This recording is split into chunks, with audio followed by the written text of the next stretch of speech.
Esse dinheiro aí, esse VC... Vai ser difícil de comer e falar, mas eu vou tentar, tá? Vamos ver se Mãe, consegue. desculpa se por acaso minha boca ficar cheia eu falar.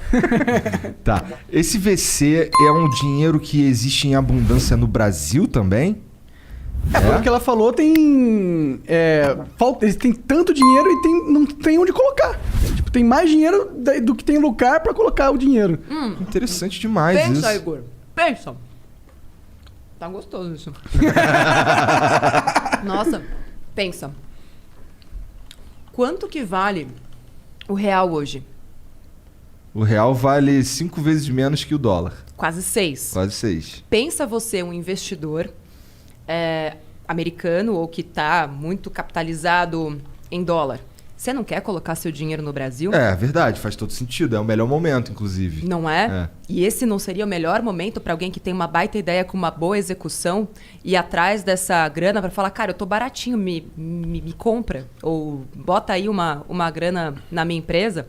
Então, enquanto tá todo mundo olhando, nossa, que bosta, o dólar tá alto, não vou poder ir para Miami. Gente, tem que pensar rica.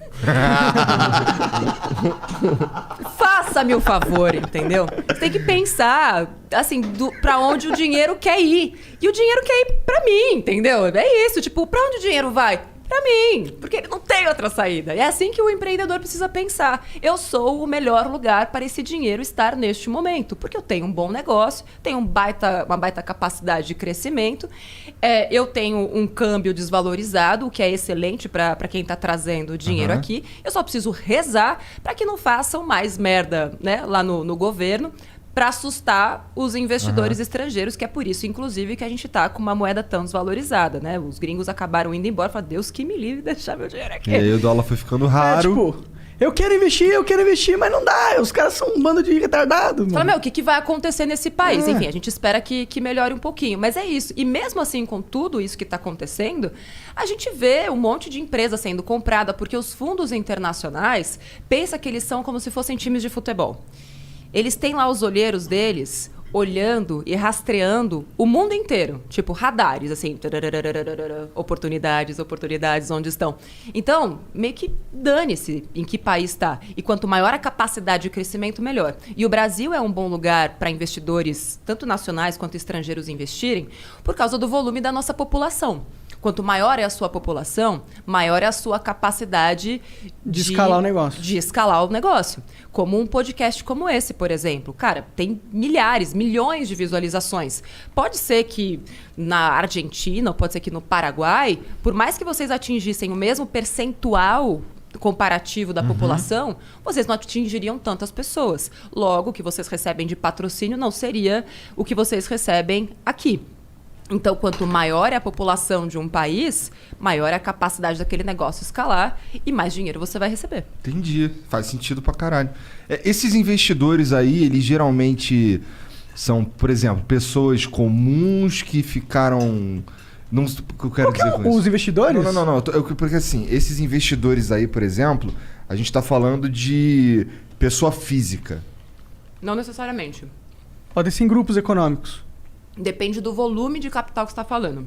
Tem investidores anjo, por exemplo.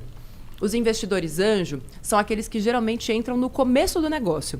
E quando a gente vai para essa história de VC, de Venture Capital, a gente chama de rodadas. Talvez vocês já tenham escutado falar, o Nubank está na rodada de Series A, Series C, Series B. A gente conversou com um cara que ele explicou um pouquinho desse negócio. Cada um é um tipo de valor, exatamente.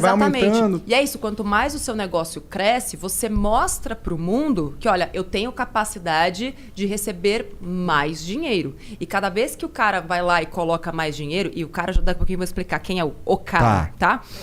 Cada vez que vem um fundo, por exemplo, colocar mais dinheiro, ele também está acreditando que com aquela grana que ele está colocando, o negócio vai escalar. E não é que ele aposta.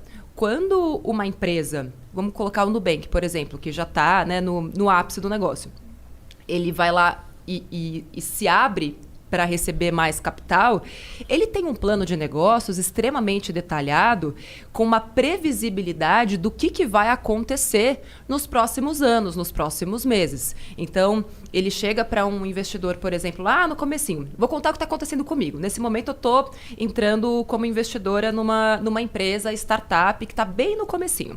Então, legal. eles mostraram para mim como que, com aquela grana, eles imaginam crescer nos próximos 3 anos. Eles têm detalhadamente o que vai acontecer em cada etapa.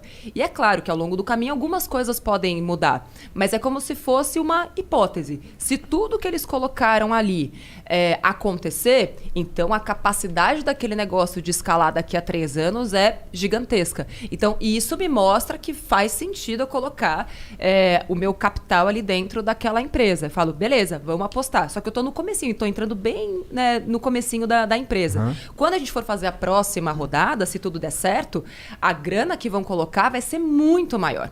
E aí, quando você vai para rodadas mais altas, a gente já está falando de fundos de investimentos. Então, por exemplo, tem o SoftBank, que é um dos mais conhecidos.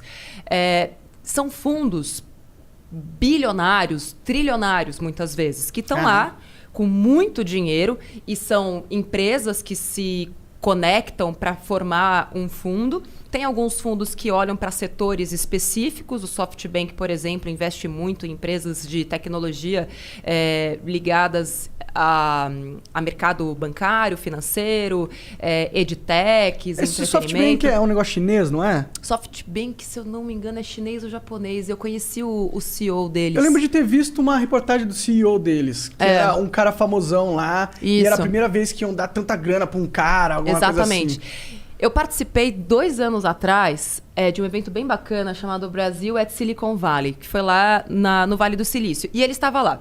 E foi legal porque ele estava contando o que ele enxerga nas empresas. Esse cara não era o CEO, ele é como se fosse esse olheiro. Ele está para o mercado de empresas como o olheiro... Tem outro nome? É olheiro mesmo. É olheiro. Tá para o futebol. E ele está falando, olha, nós estamos agora disponibilizando 5 bilhões de reais para a América Latina. Na época. Então é isso, tipo, se você tá atento a tudo isso, o SoftBank tá... Tem 5 bilhões de dinheiro aí que podia ser meu. Para 2020. Só 2020? Só 2020. Então eles já gastaram essa grana aqui no provavelmente Brasil? Provavelmente sim. Só que a América Latina é grande, né? A gente não tá jogando sozinho. Você tem México, você tem outros países. Mas o que você, como empreendedor ou empreendedora brasileira, vai fazer para, pelo menos uns 10 milha aí eu consigo. Mas é também entender, se você é muito pequenininha, um banco desse não tem interesse. Ele está colocando muita grana porque ele quer muito retorno. Nesse caso, pode fazer sentido mais o investimento anjo. E eles colocam essa grana, eles compram parte da empresa normalmente? Sim. Normalmente, sim. Depende muito do tipo de acordo que você vai fazer. Então, por exemplo... agora é sócia dessa startup que você está... O que a gente faz? Eu não sei se essa empresa vai dar certo ou não. Eu ainda não quero entrar com o meu nome no capital social. Porque, para mim, até porque eu já tenho uma empresa, seria um risco alto. Então, o que eu faço? Existe algo no Brasil que é como se eu tivesse a opção de compra. Então, eu falo para vocês o seguinte. Monark, eu quero comprar 20% aqui do Flow Podcast, mas para isso acontecer, eu quero ter reservado 20% e eu garanto agora já para você, como se fosse um empréstimo, 300 mil reais por 20%, eu sei que é pouco, mas já tô pechinchando. Tá bom. 300 mil reais. A gente é ciumento. E daqui a... Por isso que ele tá te perguntando. Porque pra gente captar um bagulho desse aí, a gente ia ter que fazer ir no psicólogo, tá ligado? É que tem que ter um porquê. Se não tem porquê, não tem porquê fazer. Eu até hoje não tenho sócio na minha empresa. Eu sou a única sócia da minha empresa. Eu também sou assim. Tipo, pra que você vai fazer? Eu tô muito bem sozinha. Só do que mal acompanhada. E aí eu falo, beleza. Só que pra eu entrar com o meu nome aí mesmo, daqui a 2 anos, essa empresa tem que estar faturando pelo menos 20 milhões por ano.